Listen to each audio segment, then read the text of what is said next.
Hadirin yang dirahmati oleh Allah Subhanahu wa taala, semoga Allah yang Maha Kuasa menggolongkan kita semua menjadi manusia yang mengenal cinta.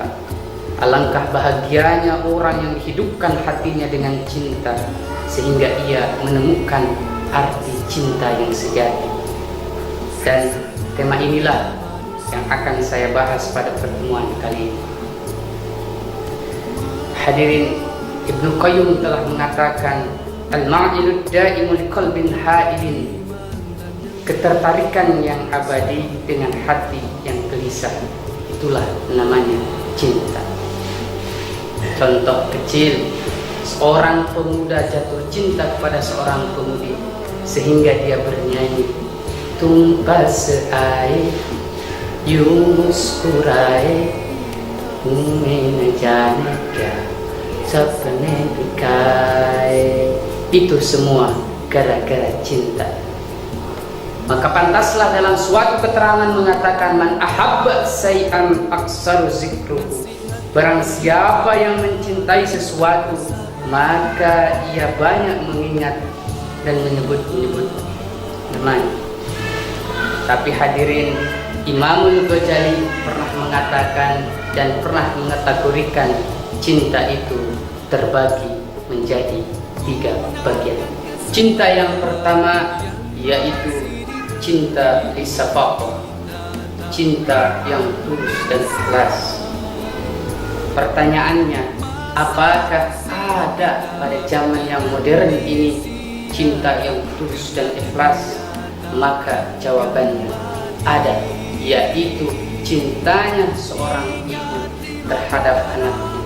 Kalau kita bayangkan alangkah susahnya seorang ibu yang sedang mengandung jabang bayinya, ia bawa kemana-mana, tidak pernah dia tinggalkan sebentar pun, susah, payah, tak ia pedulikan. Bahkan kalau dilihat fisiknya, Masya Allah, kita tidak tahu rupanya bagaimana. Dilihat dari depan seperti drum band, dilihat dari pinggir persis pohon mau runtuh. Makanya pantaslah Allah Subhanahu wa taala mengatakan dalam Quran surat Al-Luqman ayat 14, A'udzu billahi minasyaitonir rajim. Wa wassayna al-insana biwalidayhi hamalathu ummuhu wahnan 'ala wahnin wa bisaluhu fi 'amain an iskurri wa liwalidayka ilal masyir. Kami perintahkan kepada manusia untuk berbuat baik kepada kedua orang tuanya.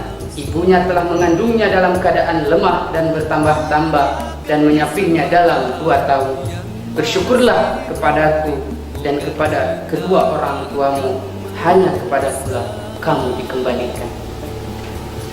Hadirin yang dirahmati oleh Allah Subhanahu wa taala, bisa kita bayangkan betapa susahnya ibu yang melahirkan kita ke alam dunia ini.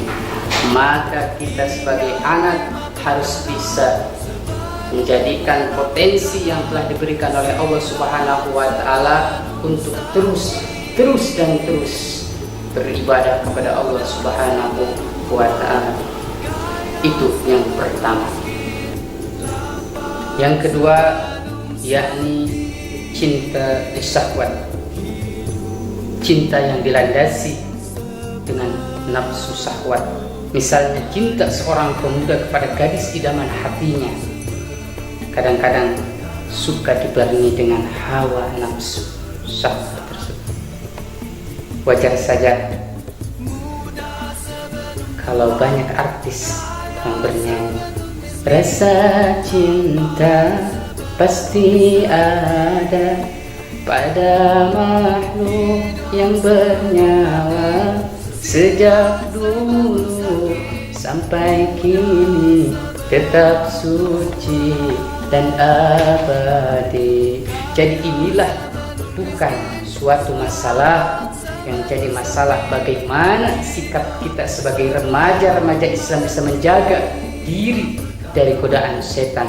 Jangan sampai cinta kita kotori dengan kemungkaran dan maksiat kepada Rabbul Alamin. Hadirin rahimakumullah. Yang terakhir adalah cinta li ta'ah. Apakah cinta li ta'ah itu? Yakni cinta atas dasar kepatuhan dan ketaatan kita terhadap Allah Subhanahu wa Ta'ala.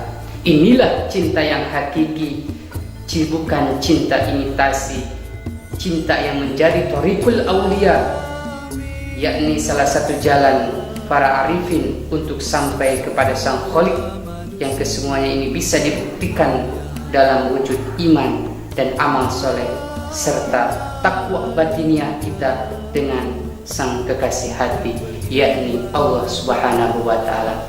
Mudah-mudahan kita dijadikan oleh Allah Subhanahu wa Ta'ala sebagai seorang yang mempunyai cinta yang hakiki, yakni cinta li ta'ah. Dan mudah-mudahan kita selalu disatukan oleh Allah Subhanahu wa Ta'ala dalam pelayan buayan Allah Subhanahu wa Ta'ala atas cinta yang sejati, cinta yang hakiki. Allahul muwaffiq ila aqwamit thariq. Wassalamualaikum warahmatullahi wabarakatuh. Nasihat kepada kebenaran dan kesabaran.